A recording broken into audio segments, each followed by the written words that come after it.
Welcome back to Relive Campers, where we're continuing to fit out a Citreon Dispatch with a brand new pop top. Just after a steady lunge, the nose cone is placed on the front and measured up for distance, ensuring the pop top will still slide past easily. Then the fiberglass spoiler is reinforced with a rubber trim piece around the outside. This helps protect both the nose cone and the van, and also gives a tidy finish. You can get this trim rubber in almost any colour, but the client's going for a more discreet look, so we're fitting the standard black. A quick tidy up of the excess rubber with a sharp knife, and we can check that it still fits evenly on the roof, and all gaps will be filled. A big thing to consider with pop tops is the aerial, as the standard wire type will have to stick straight up like an RC car to allow the pop top to still open. So replacing with the shotgun variety will probably be better in the long run.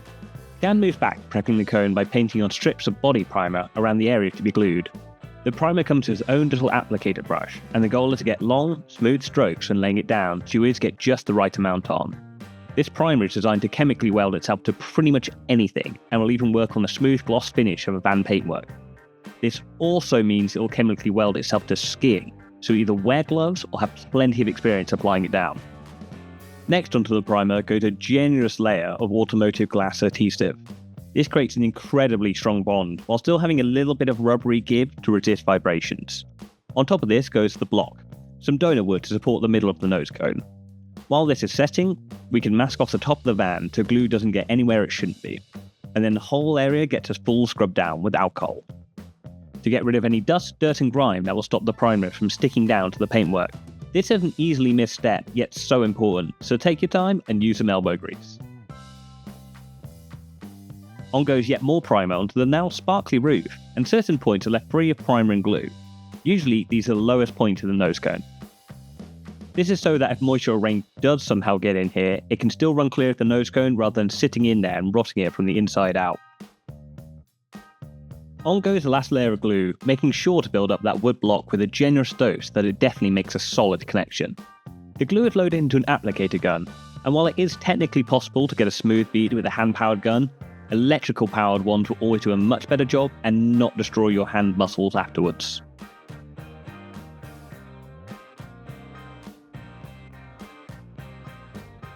As you can see, small areas are left in the glue as well so that the rain can still run out. The nose is rotated into position and laid down onto the roof. It is placed down slightly out of position towards the back of the van by 2 or 3 cm first, then pushed forward to its final place. This movement smears the glue, ensuring a more complete coverage and guaranteeing a firm hold.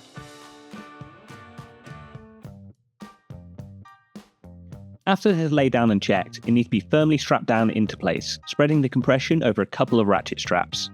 The longer you leave these straps on, the better. We left these on overnight to make sure the glue had enough time to set, even in the cold winter months. Next, we move on to the canvas, which comes clipped up so it doesn't get damaged in transit.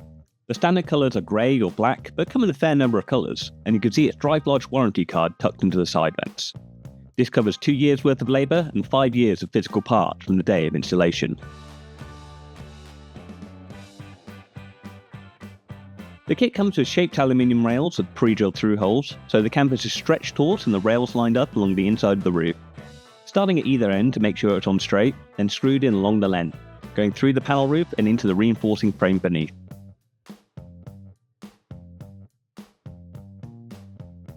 Some of the screws towards the back of the van have pretty limited clearance, so a right-angle drill head is needed to get them tight.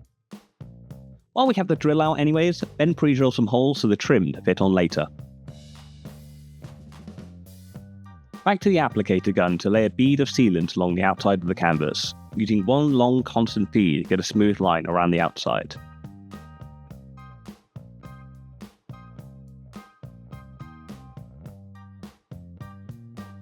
The fixtures and fittings aren't the easiest to work around, but a long nozzle and a steady hand makes the top of the roof watertight.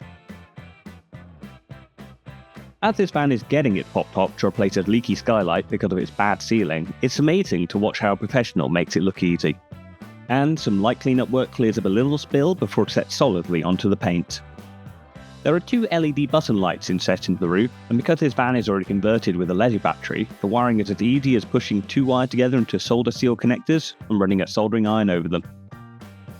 Onto trimming out the upper part of the roof to create a more homely atmosphere, out comes the pre-cut trim pieces with smoke grey carpeting. This carpet is only half attached at the moment, as this allows some small adjustment with the jigsaw to get a flush fitting. The bolts are clamped into the place on the roof just tight enough to hold them up, not too much pressure, it's only 4mm ply, then drilled into the frame and van pillars to hold them up securely. If you ever need any further light in the van, these side pieces are perfect places to drop in LEDs. The carpet is marked up against the side of the canvas, then cut down to size using sharp scissors. As Adam's previous job was a carpet fitter, he's gotten pretty good at measuring, marking and cutting down way tougher material than this. Excess fabric is cleared away from the back corner and a line of glue is applied down the carpet. As Relive converts so many vans, it's easier to get contact adhesive by the tank rather than the can. Further glue is put onto the board itself to make sure the glue is settled right to the edge, and a plastic tool is used to protect the canvas from getting sticky. This entire process is probably the longest part of the whole conversion, but it's worth taking the time over, as is the bit you're going to see most often inside the van. The fabric is smoothed onto the roof, gently massaging and pulling to get rid of any creases. This material is called stretch carpet, and it's great as it has some pull and compression that allows for any small bumps and distortions to be smoothed over, and generally a hell of a lot more forgiving and warmer than many other ways to line out a van. Getting a seamless edge in the corner is more experience and eyeballing than a taught skill, but the general technique is to cut the first piece to a smooth 45 degrees, stick it down, and then overlay your second piece. Cut the excess fabric away, and then you can stretch the carpet slightly into its final position if needed. Our final step is securing these straps down to the pop top using a few brackets and webbing. This means you can have that roof open at any angle you want, and it's still rock solid even driving at road speeds. And with that, the van's ready to roll out, so here we have a finished pop top install, bright, shiny and new. While the van avoids side window to give more opportunity for stealth camping, once the roof gets raised and curtains unzips, it turns into a bright, airy home away from home. The forest green perfectly matches the bedding already inside the van and brings some natural colours back to the space.